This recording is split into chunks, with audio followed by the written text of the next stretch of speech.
Atos 20, do verso 33 até o verso 35, na página 151 do Novo Testamento.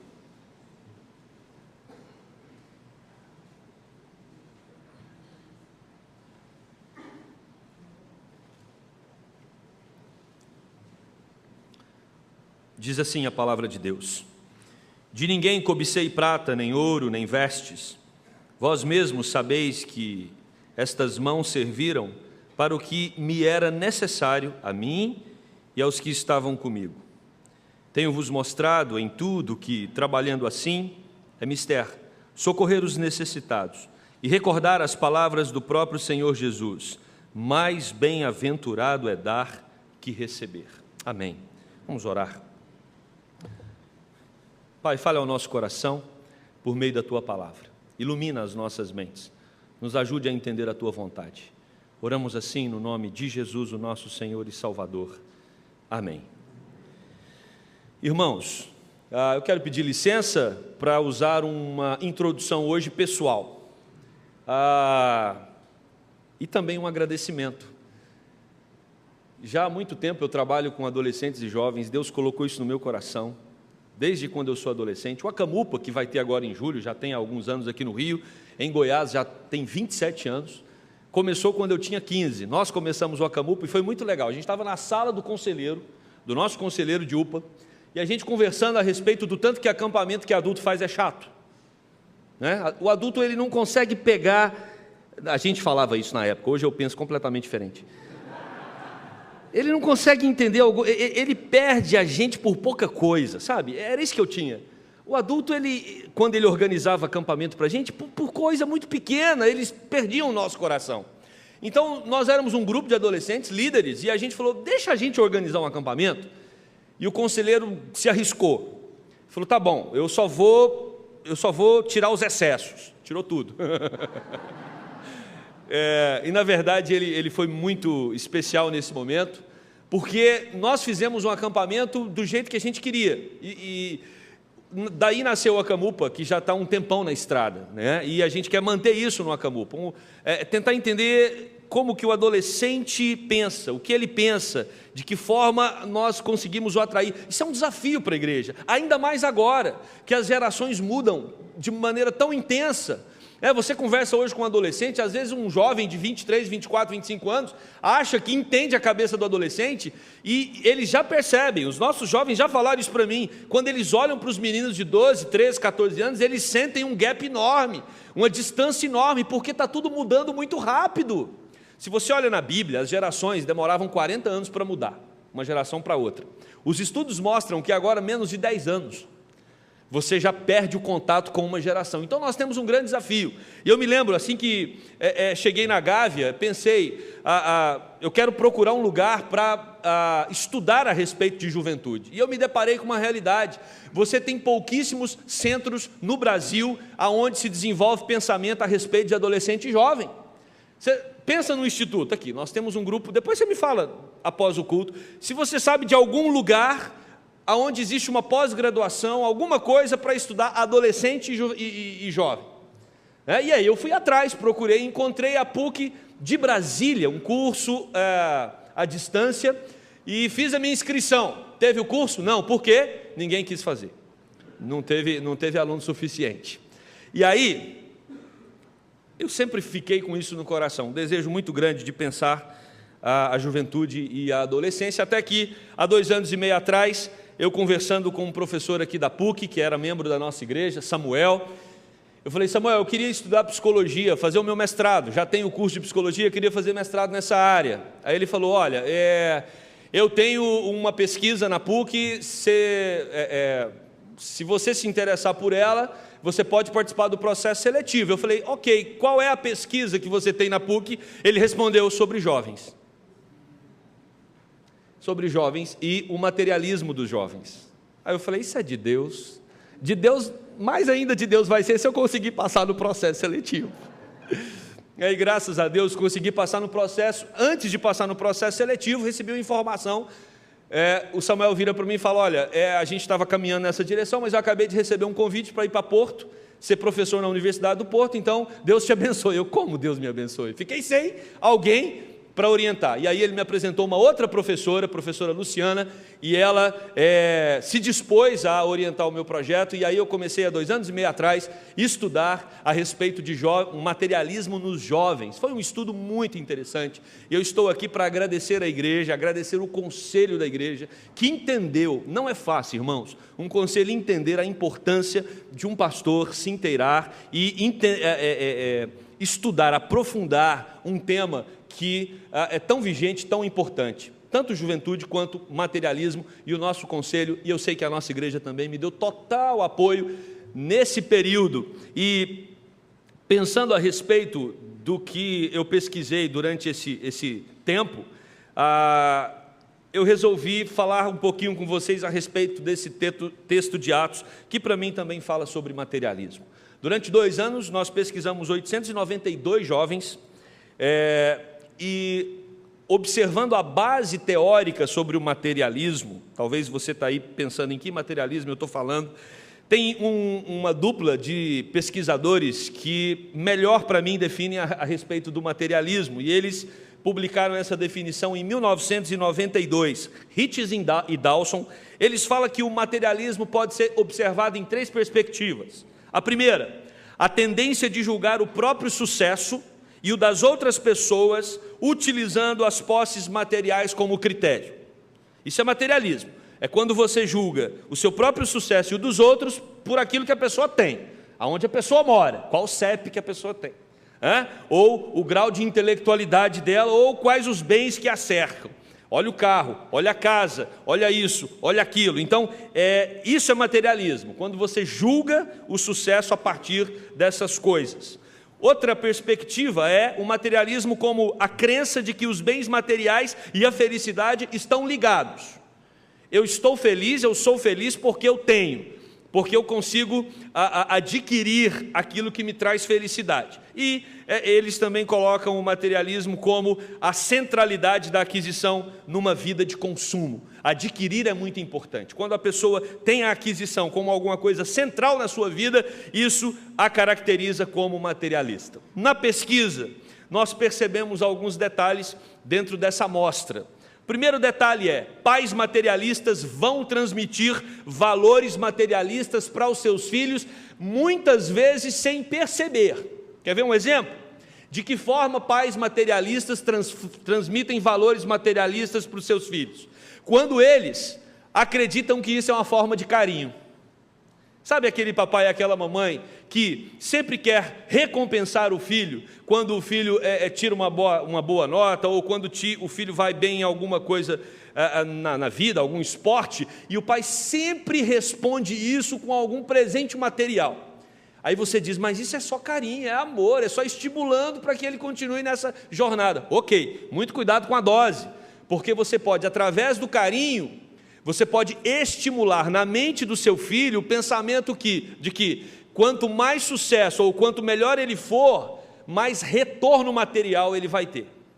Às vezes nós enfatizamos muito isso na nossa criação, e tem outros dados que eles mostram. A pesquisa também nos apresentou, através dessa amostra, que jovens materialistas, eles vão valorizar objetivos extrínsecos. Que são objetivos extrínsecos de vida?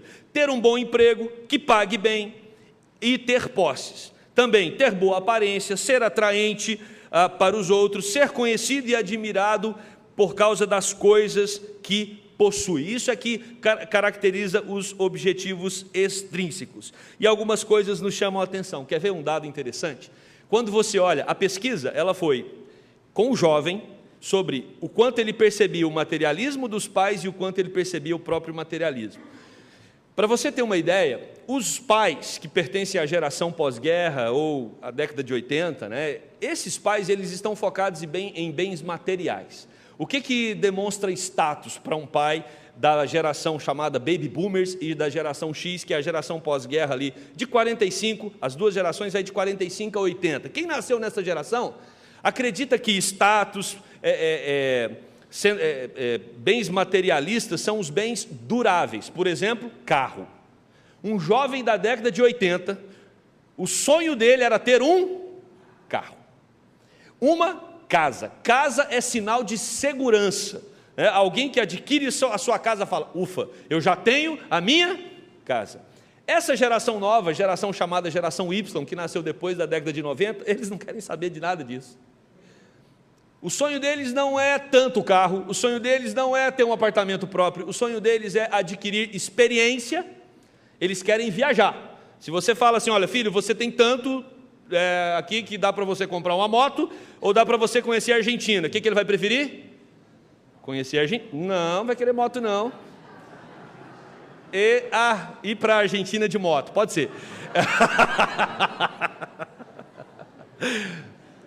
Ele vai querer experiências. Esses jovens, eles mudaram os objetos a serem consumidos.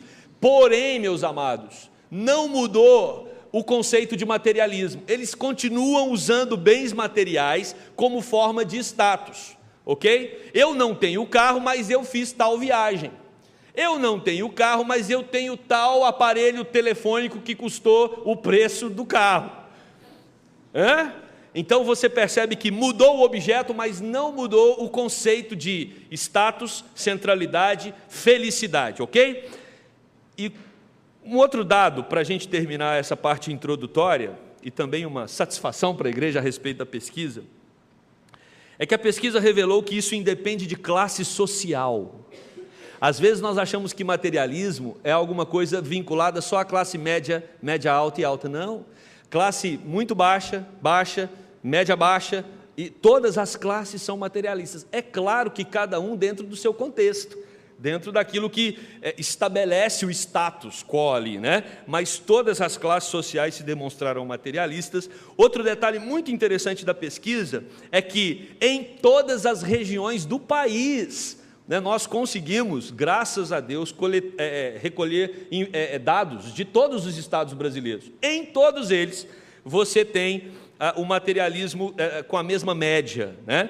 Outro dado importante é, independente do sexo, homem ou mulher, e também independente da religião, se é religioso, se não é religioso, ou qual outra religião que pertence, todos os grupos demonstraram uma média muito semelhante de materialismo. E aí vem a pergunta que talvez muitos estão com ela aqui na cabeça, o que isso tem a ver com o sermão? Isso tem tudo a ver com o sermão. Esse texto está falando sobre valores que são cultivados e transmitidos aos nossos filhos.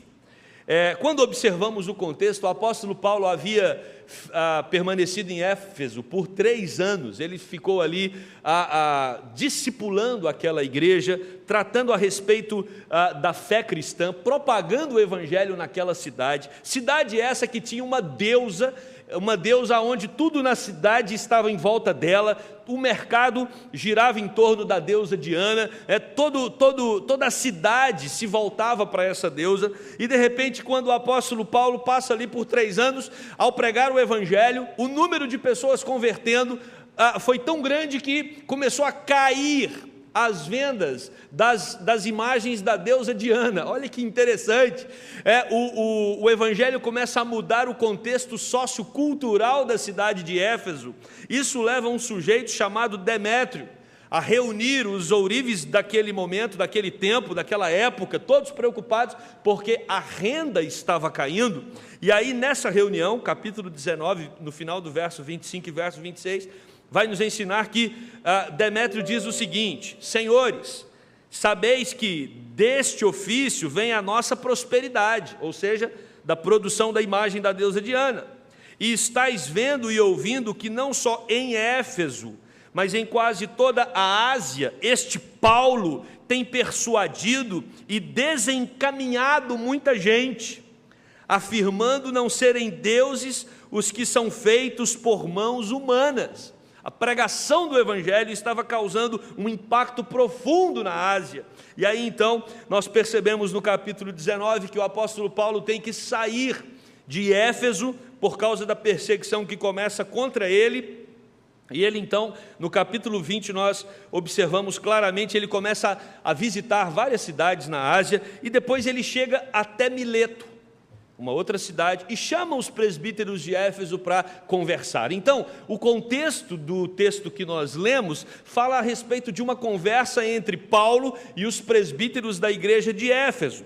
Paulo está falando o quanto serviu ao Senhor com humildade, lágrimas e provações. 3 características que todo pastor, todo presbítero deve ter.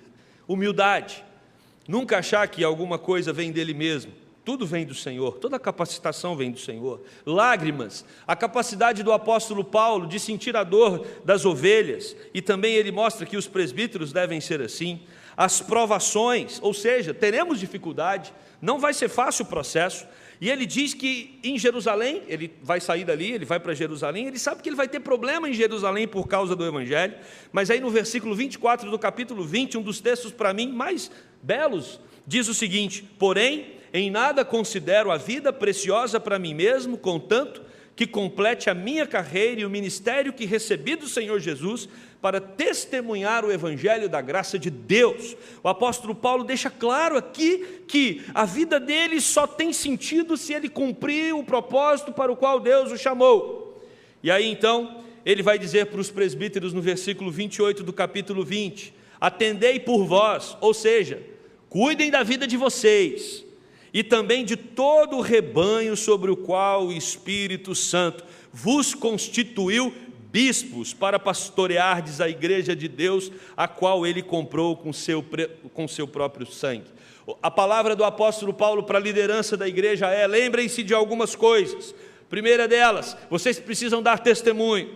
A segunda delas, o Espírito Santo colocou vocês à frente do rebanho. A terceira, vocês são pastores da igreja de Deus, a igreja não pertence a vocês.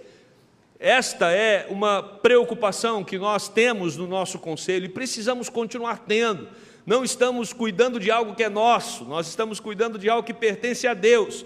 E esse algo é muito valoroso, porque o texto mesmo vai dizer que Deus comprou com seu próprio sangue. Irmãos, é assim que nós devemos tratar a igreja do nosso Senhor Jesus. Sabe por quê? Porque essa igreja, além de tudo, ela tem inimigos. O texto vai dizer do versículo 29 a 33, que lobos vorazes surgirão por meio do povo com perversões, com propostas que não estão dentro do Evangelho. E daí o apóstolo Paulo vai começar a falar a respeito desse tema que nós introduzimos, que é sobre o materialismo. E aí ele vai nos dar pelo menos 3 dicas nesse texto para nos livrarmos do materialismo, nos livrarmos de uma vida que coloca o coração, a alegria, o sentido na busca por bens materiais. Como a gente pode se livrar disso? A primeira coisa que o apóstolo Paulo nos apresenta no versículo de número 33 é: de ninguém cobicei prata, nem ouro, nem vestes. Se nós queremos vencer o materialismo, ou se nós queremos vencer uma vida centrada em bens materiais, nós precisamos vencer a cobiça. Esse texto também, nós lemos a respeito desse texto na nossa liturgia, né? Que devemos lutar contra toda forma de cobiça. O que é cobiça? Cobiça é quando nós temos um desejo intenso por alguma coisa, quando nós ansiamos por algo e lutamos por aquilo, para obter aquilo de qualquer forma. E o nosso país, quando se trata de consumo, de materialismo, o nosso país nos incentiva muito a nos enrolarmos em dívidas para tentarmos manter um status aparente diante do grupo social ao qual nós estamos inseridos. Não são poucas as vezes que você entra numa loja e eles vão dividir em quantas parcelas você quiser. Você não tem o dinheiro na hora, mas fique tranquilo, a gente divide até em 12 vezes. E aí você fala, em 12 vezes eu consigo. E aí a gente acaba caindo numa roda que foi muito bem pensada, estrategicamente elaborada após a Revolução Industrial, após o Fordismo em 1914. Você tem toda uma mente agora pensando em produção em massa. Olha como funciona, meus irmãos. Você tem uma indústria que produz em massa. Ela produz em massa porque ela acredita que alguém vai consumir. Mas esse alguém que vai consumir, ele precisa ser preparado para consumir. Para ele ser preparado para consumir, a indústria tem que produzir o que é interessante para a gente. Então, antes da indústria produzir o que é interessante para a gente, a indústria nos pensa. Nós somos um produto antes de sermos consumidores. Tem gente pensando aquilo que vai nos despertar para o consumo. Sabe aquela roupa que você entrou na loja e olhou para ela e disse: foi feita para mim? Alguém pensou para você pensar isso? Sabe aquele carro que quando você sentou no banco assim do motorista, você falou: me encaixei perfeitamente? Alguém pensou para você pensar assim? Ou seja, tem alguém querendo controlar a sua mente. E o que é pior, tem alguém querendo controlar a mente dos nossos filhos, e nós não temos mais filtro. Não tem mais filtro. Por quê? Porque nos estudos podemos perceber isso facilmente. Na década de 40, 50, 60, muita gente queria comprar. Tinha muita coisa surgindo, carro, eletrodoméstico. Só que as pessoas não tinham acesso a propagandas exaustivas. Você tinha ali uma tentativa de propaganda, mas era ainda muito incipiente. Quando você chega na década de 80, você tem o quê? Você tem a TV, e essa TV agora em cores e tudo mais, e você tem as propagandas, o marketing. Então as pessoas começaram a ficar sabendo muito mais do que estava sendo produzido. Mas agora, para essa geração de adolescentes, de jovens, você não precisa nem da TV, você não precisa do jornal, você não precisa de nenhum anúncio, vai pipocar no celular dele a cada segundo quais são as coisas que estão sendo produzidas no mundo, e coisas que vão das mais variadas opções. Então os nossos jovens e os nossos adolescentes, eles estão mergulhados num mundo onde a informação e a propaganda acontece como em nenhum outro momento da história, e é claro que isso vai aguçar a cobiça. É claro que se você vê um determinado relógio, um determinado celular, um determinado carro, uma determinada coisa, se você vê uma vez, você fala: isso não me interessa não. Aí você vê a segunda vez, você fala: não me interessa não, mas vale a pena aqui ver como é que funciona, né? Aí você vê como é que funciona: não agradou muito não. Aí você vê um amigo usando, você vê outro amigo usando, aí de repente você vê, adolescente é ótimo para ver isso, só ele não está usando. E aí ele fala: pai, você não está entendendo. Você não está entendendo, cara. Você não está entendendo, não está tendo uma comunicação entre a gente. Compra, pai. Filho, não. Compra, pai. Filho, não. Compra, pai. Só se você tirar 7 em matemática. Aí você vincula a recompensa ao bem material, né?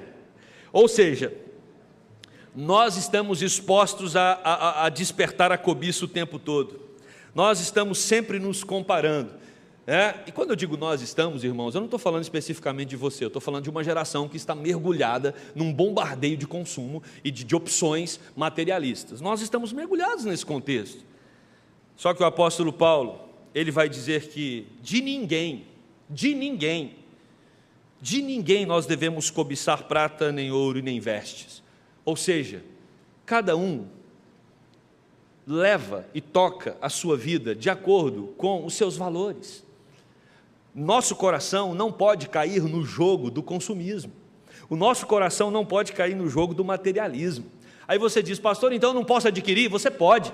O que você não pode é ter amor por aquilo que você adquire mais do que a Deus. O amor ao dinheiro é a raiz de todos os males. Quando Jesus vai apontar o inimigo de Deus, às vezes nós somos induzidos a achar que o inimigo de Deus é o diabo. Não, Deus, diabo. Não, é Deus e diabo. O diabo está aqui embaixo. O diabo não é inimigo de Deus. O diabo só faz alguma coisa se Deus permitir. Quando Jesus fala sobre o inimigo de Deus, não tem como você servir a 2 senhores. Um senhor é Deus. Qual é o outro senhor? As riquezas. O nosso coração é um coração inclinado a acreditar que o nosso status, a nossa felicidade está naquilo que a gente adquire, né? E nós precisamos vigiar. E digo mais, irmãos, quanto mais Deus tem te abençoado financeiramente, mais ainda você tem que estar atento a respeito desse assunto, porque Jesus disse para mim e para você: mais fácil um camelo passar pelo fundo de uma agulha do que um rico entrar no reino dos céus. E aí os discípulos ainda questionam a Jesus, dizem: mas Jesus, se for assim, rico nenhum vai entrar. É impossível. O que é que Jesus responde? Os impossíveis pertencem a Deus. Então, se Deus tem te dado muito, Se Deus tem feito a sua vida prosperar financeiramente, glória a Deus por isso, não tem nada de errado com esse fator. A nossa teologia, a própria Bíblia vai mostrar inúmeras pessoas que foram bem-sucedidas financeiramente. A questão não é essa, a questão é o quanto você valoriza as suas posses, porque você também pode ser uma pessoa não tão bem-sucedida financeiramente, mas que tem o seu coração focado nas coisas materiais. Então não é em relação ao quanto eu tenho, é em relação ao quanto eu valorizo aquilo que eu tenho. Esse é o ponto. E Paulo vai dizer: cuidado com a cobiça, cuidado com esse desejo desenfreado. Tem alguém querendo fazer com que esse desejo se aguce, e nós podemos ver isso simbolicamente na Barbie. A Barbie é o maior símbolo de consumismo, segundo o Rubem Alves, porque segundo o Rubem Alves, e calma aí quem tem Barbie, fica tranquilo, o Rubem Alves vai dizer que a Barbie é a primeira boneca que não é bebê, é uma boneca que já é moça, e que isso não é natural do processo, porque o processo das bonecas é aguçar a maternidade através de bonequinhas que são bebês, e aí a criancinha vai cuidar dela como se fosse a mamãezinha dela. Esse é o objetivo da boneca quando a boneca entra no mercado. Inclusive Rubem Alves fala que as bonecas em tempo de guerra, quando crianças morriam, era natural você enterrar crianças com as suas bonequinhas, as menininhas. Elas eram enterradas abraçadas com as suas bonecas, e ele fala: eu nunca vi uma criança ser enterrada abraçada com a Barbie. Porque não é esse sentimento que a Barbie explora, é outro, é o sentimento do eu tenho e você não tem. A primeira coisa que uma criança começa ou fala quando ganha uma Barbie e vai para a escola, e aí tem uma reunião com as amiguinhas, e aí diz para a amiguinha: eu ganhei a Barbie tal. Aí a menina: essa eu não tenho, eu tenho a tal da passada. Aí a que não tem chega em casa e fala: mãe, eu não tenho a tal, a minha colega já tem. Eu tenho, você não tem. De acordo com Rubem Alves, é a Barbie que começa a estimular as crianças, as meninas no caso, a falar: eu tenho e você não tem. Aí tem a Barbie tal, a Barbie tal, a Barbie tal, a casa da Barbie, o palácio da Barbie, a piscina da Barbie, o guarda-roupa da Barbie, o guarda-roupa maior da Barbie, a cama de solteiro da Barbie, a cama de casal da Barbie. E aí o Rubem Alves diz: nós precisamos criar um cemitério da Barbie.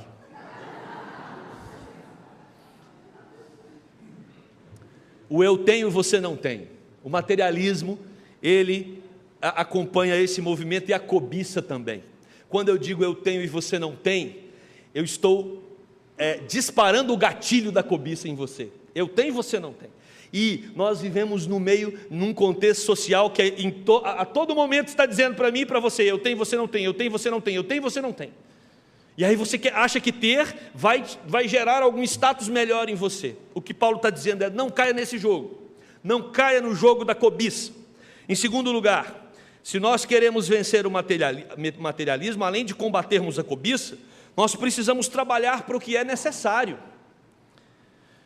Olha o que ele diz: vós mesmos sabeis que essas mãos serviram para o que me era necessário a mim e aos que estavam comigo. A gente trabalha para o que é necessário. Mas sabe qual é o problema? O problema é que às vezes nós estamos nos matando de trabalhar por aquilo que não é necessário. Nós estamos tristes porque não temos o que não é necessário. É claro que trabalhar é um tema central na Bíblia. Deus criou o homem para trabalhar. Alguns dizem que o trabalho entrou pós-queda. Não, o trabalho não entrou pós-queda. Não é depois da queda que entra o trabalho. O que entra depois da queda é a erva daninha, que agora o homem vai ter que arrancar para plantar.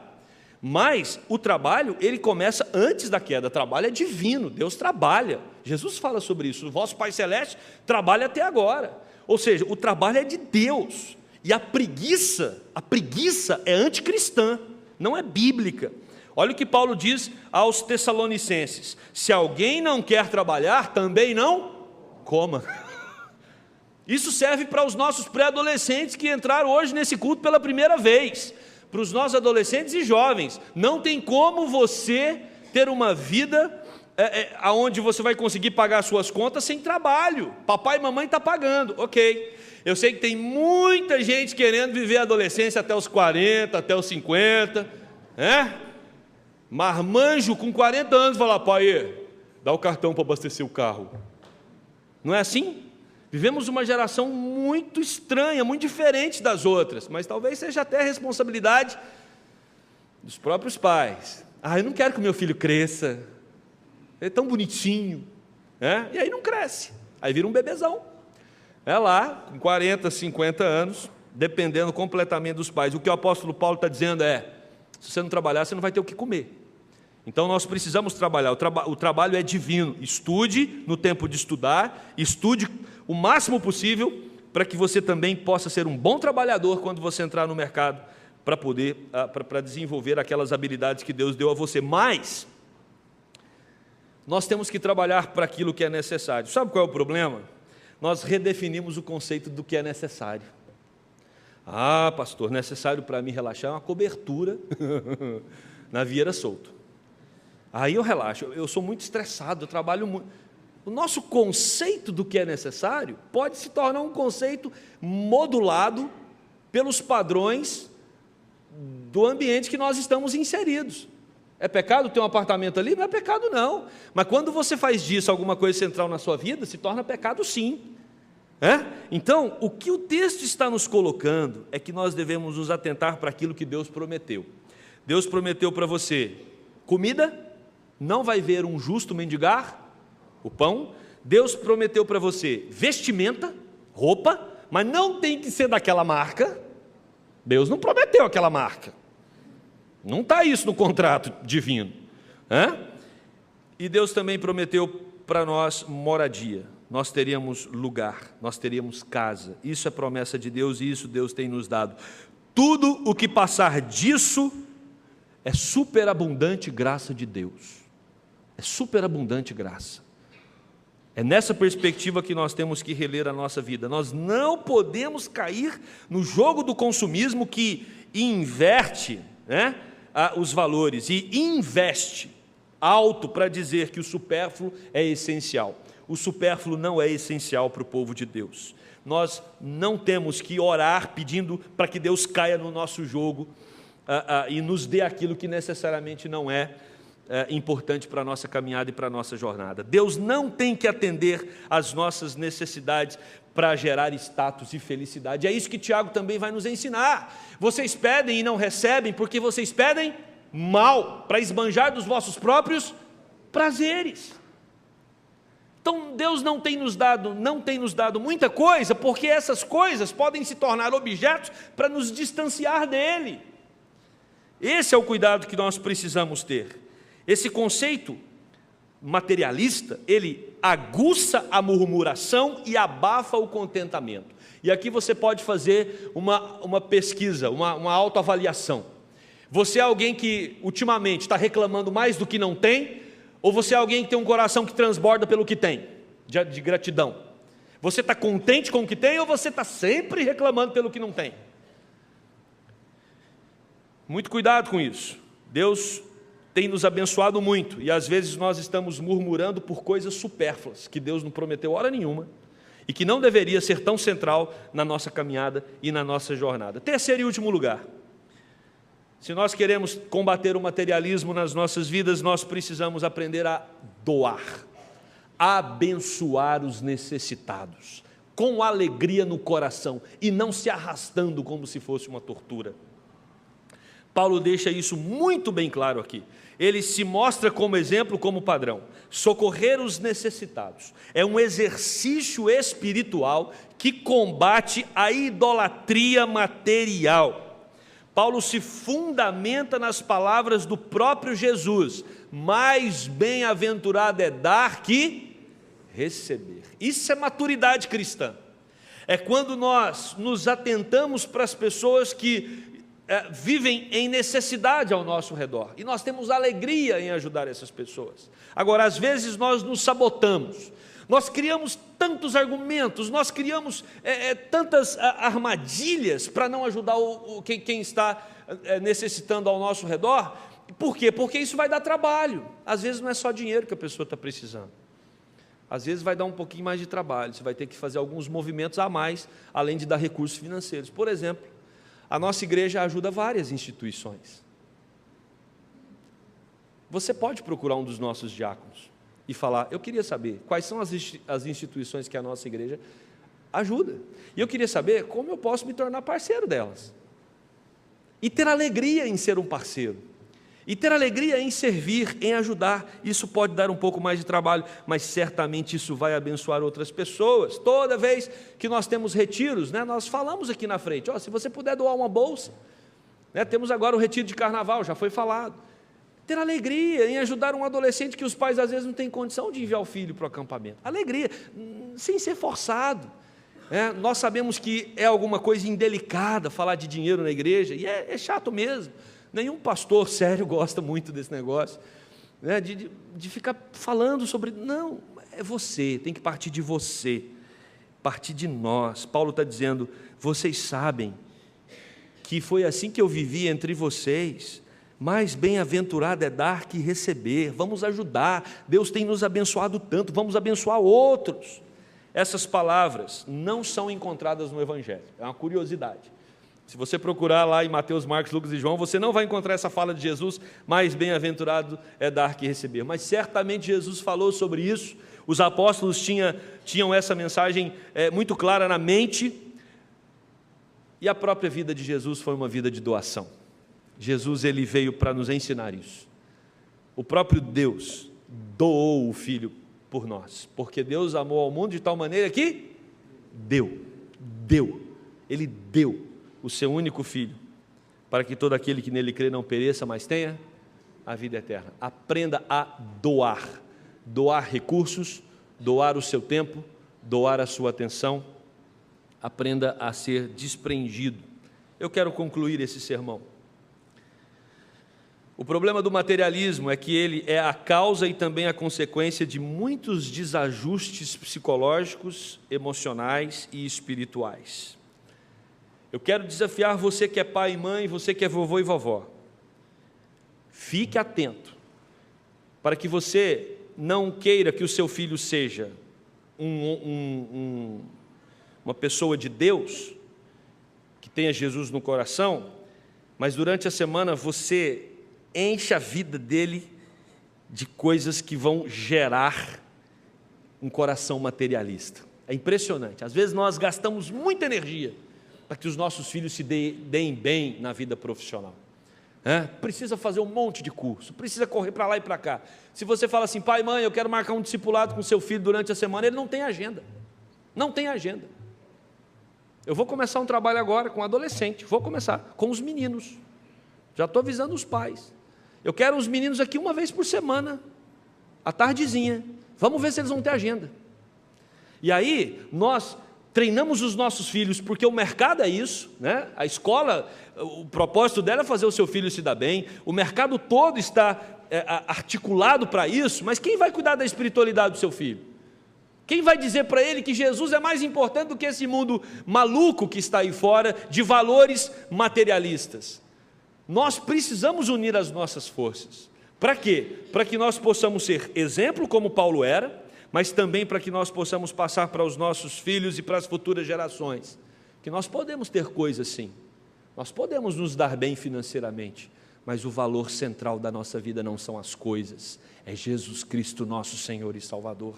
Os nossos adolescentes, as nossas crianças precisam ter e ver o exemplo de adultos que estão centrados em Jesus Cristo. E aí, eu fui para a minha defesa na semana passada, terça-feira. Fui lá fazer a minha defesa sobre o tema. Quando eu cheguei, expus todo o material, tinha algumas pessoas da igreja, o presbítero Wilson foi lá, ver se eu realmente fiz o mestrado. Foi lá ver se realmente eu tinha concluído. E eu achei muito curioso, porque o professor de Santa Catarina, que estava fazendo parte da banca, presidente da Associação Brasileira de Psicologia do Desenvolvimento, ele fez uma pergunta que me intrigou muito. Me intrigou. Ele disse assim: eu vi aqui no seu currículo que você é teólogo, tem mestrado em teologia, você falou sobre o materialismo e tem uma curiosidade, por que você não apontou a espiritualidade como solução para o materialismo? Eu falei, o que esse cara está perguntando? Ele falou, você não acha que a espiritualidade vai diminuir o materialismo na vida de jovens e adolescentes? Eu quero transferir essa pergunta para você, pai e mãe. Na sua casa, Jesus Cristo, o Evangelho, tem sido um fator que diminui o materialismo lá dentro? E aí, o que eu lembrei? Eu lembrei da minha dissertação do mestrado em teologia, que foi sobre teologia da prosperidade. Eu falei para ele, a teologia que eu estudei sobre ela aguça o materialismo. Porque a teologia da prosperidade diz que todo crente tem que ser rico e ter saúde. Que se você não é rico e não tem saúde, você não tem fé. É isso que diz a teologia que está aí na TV, e certamente a teologia que ele conhece. E aí ele respondeu, certamente, então está complicado, se nem a espiritualidade. Eu falei, essa não, essa espiritualidade não dá saída para uma vida contra o materialismo. Mas quando nós olhamos para esse texto de Paulo e para a Bíblia Sagrada, nós percebemos que se o Evangelho nos preenche, se Jesus Cristo é tudo para nós não precisamos buscar os valores materialistas como centrais. Nós não precisamos acreditar que porque ter isso ou aquilo vai me dar um certo status no ambiente sociocultural que eu estou inserido. Nós temos Jesus, e é Ele que eleva o nosso status. Cuidado, tem muito crente triste, tem muito crente chateado, frustrado, amargurado, porque não está se correspondendo com o status socioeconômico que queria corresponder. E aí, eu termino com uma outra pesquisa que foi feita.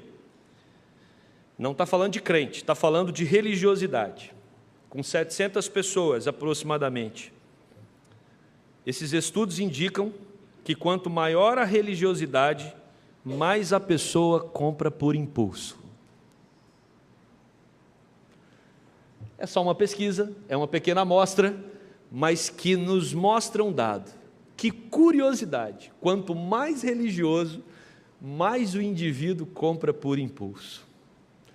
Que Deus tenha misericórdia de nós, que nós não façamos parte dessas estatísticas, que nós não sejamos crentes consumistas, que tenha a felicidade da sua vida marcada pela aquisição. E aí, eu deixo uma dica para você, quando você for numa loja comprar uma roupa, eu vi isso num livro, segura essa roupa por 20 segundos na mão, a vontade vai passar. Não compre por impulso, crie estratégias. Sabe aquela concessionária que você foi, não é problema comprar não, viu gente? Pode comprar, só não compre por impulso. Sabe aquele carro que você falou, ficou perfeito? Fala para o vendedor, porque o vendedor quer vender na hora, ele sabe que se você for embora, ele perde o cliente. Você fala, eu preciso almoçar com a minha esposa antes. Sai, almoça, certamente a esposa vai te convencer do contrário. Almoça com a sua esposa antes, acalme-se, não compre por impulso, não vamos fazer parte dessa estatística desastrosa, porque nós temos um valor que sobrepõe a tudo isso, que é a nossa fé em Cristo Jesus. Podemos adquirir? Sim, mas que as nossas aquisições sejam respostas claras de oração ao nosso Deus. Amém? Vamos orar. Pai querido, obrigado, Deus, pela oportunidade de estar aqui com o Teu povo, para juntos pensarmos a respeito daquilo que realmente tem valor para nós. Tira de nós, Deus, qualquer tendência de cair nesse jogo consumista da nossa geração. Tem misericórdia dos nossos adolescentes, das nossas crianças e de nós também. Ó Deus, que nós possamos encontrar a nossa felicidade no Senhor, que o Senhor seja a nossa única fonte de alegria, e que Deus, tudo que nós formos adquirir, que fique claro que estamos adquirindo não só com a permissão do Senhor, mas de acordo com a vontade do Senhor, para a glória do Senhor. Nos dê maturidade espiritual para isso, Deus, para que os nossos filhos percebam que o que temos e o que somos pertencem ao Senhor, e é para a glória do Senhor. Nos livra, Deus, de ficar comparando o nosso status, a nossa felicidade e aquilo que é central na nossa vida com aquilo que às vezes nós julgamos como sendo importante nesse mundo, nesse campo material. Que Deus, possamos buscar aquilo que realmente é essencial, a nossa fé, a nossa maturidade cristã, o nosso amor a Jesus sobre tudo, Pai. Que isso possa ficar evidente na Tua igreja, na relação com os nossos filhos, na nossa casa e por onde nós andarmos. Que fique claro que o que controla a nossa vida não são os bens materiais, mas é o poder do Teu Espírito. Essa é a nossa oração no nome de Jesus. Amém.